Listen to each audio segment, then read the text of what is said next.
Hi guys, and welcome back to another video of mine where I will be scoring, commenting, judging and giving my opinion on the dances of the Kingdom Dance in 2019. Week 12, it's the semi-final and I have so much things to say.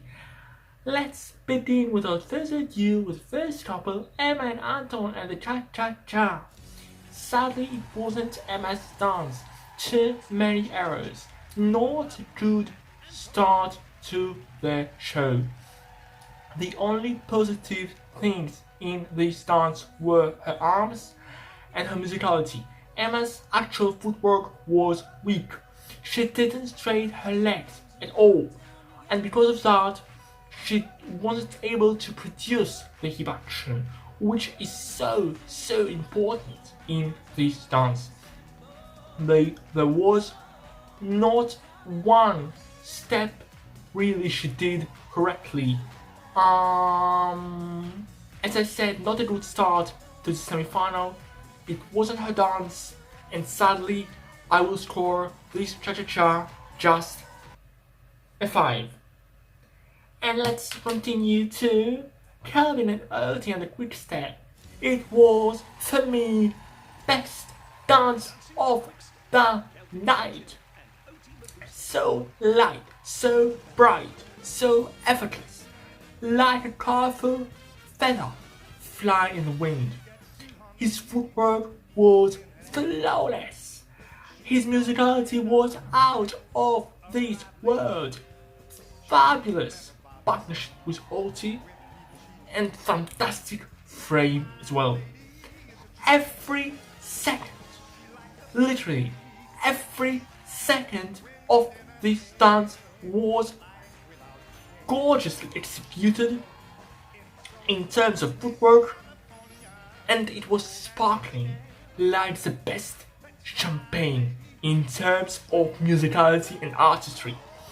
Sadly, I cannot give this Quick Step a 10 because they broke holes during the dance, which is illegal, but it was spectacular, and I will score this Quick Step a 9. And let's move on to Chris and Karen and the Weenies Waltz.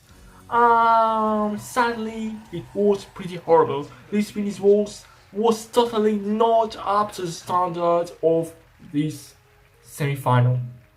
Chris' hands were stiff. He didn't drive his feet hard enough into the floor. He didn't close his feet on count 3. There was no sway. There was no rise and fall. And also they broke hold during the dance, which is illegal. In his foxtrot last week, Chris showed some improvement in his ballroom, and I was hoping so much that he will step up his ballroom even more. But how I was wrong. I have to score these Walls just a 4. And let's move on to Karim and Amy and the Argentine Tango. It certainly wasn't Karim's best dance. Argentine Tango is like skating on ice. Every movement should be super sleek and super smooth. However, Karim was dancing like he was stuck in mud. His feet were not sharp enough in several places, including in his ganchos at the end. It was pretty heavy for me.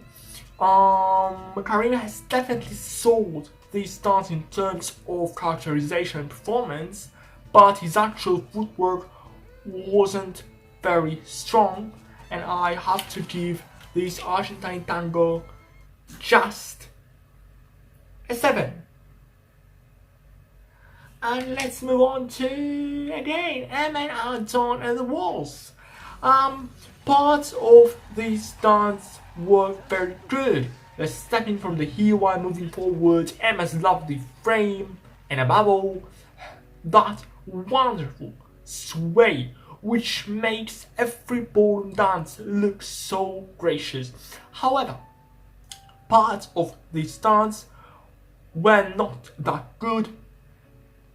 Emma didn't close her feet on count 3. She didn't drive the balls of her feet hard enough into the floor while stepping backwards. And they broke a hole during the dance, which is little. It was so beautiful in terms of artistry, so elegant, classy and sophisticated, and it was a significant improvement on her cha-cha-cha, but still, technically, it could have been stronger, and I will score these walls a 7. Next up, Kelvin and Otis and the Passadoble. One could see that Kelvin was not nervous regarding this dance, but eventually he did a great job. It was very masculine. His musicality was amazing. The interplay between him and Otis was really wonderful. He had a very beautiful posture. He had very good movement in his arms, and he had that tilted hips as well, most of the time.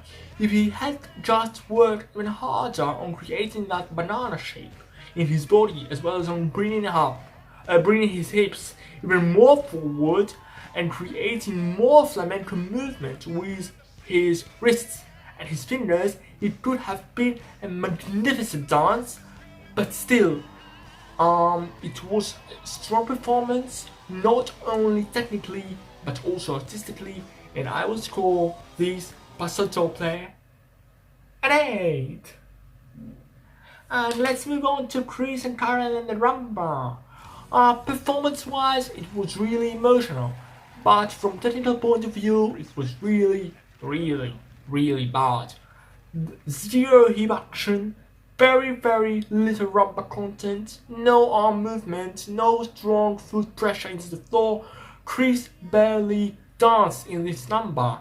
There was not a single step in it correctly. It just wasn't a rumba for me. It was just a pure dialogue between two people, but it wasn't a dialogue through movement as it should have been, only through eye contact.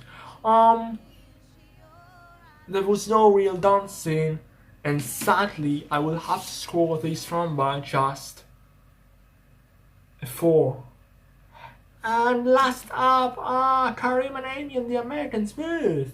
Such a lovely song, and such a beautiful heart-warming number. Karim's footwork was superb. Lovely heel leads. Lovely usage of the feet while moving backwards. Fantastic frame. Flawless sense of freedom, and above all, terrific partnership with Amy. It reminded me his foxtrot back in week 2, which was technically and artistically so good. What spoiled this lovely routine for me was 1, the lift, with that went a little bit dodgy, and 2, the fact that it was lacking sway in the foxtrot section.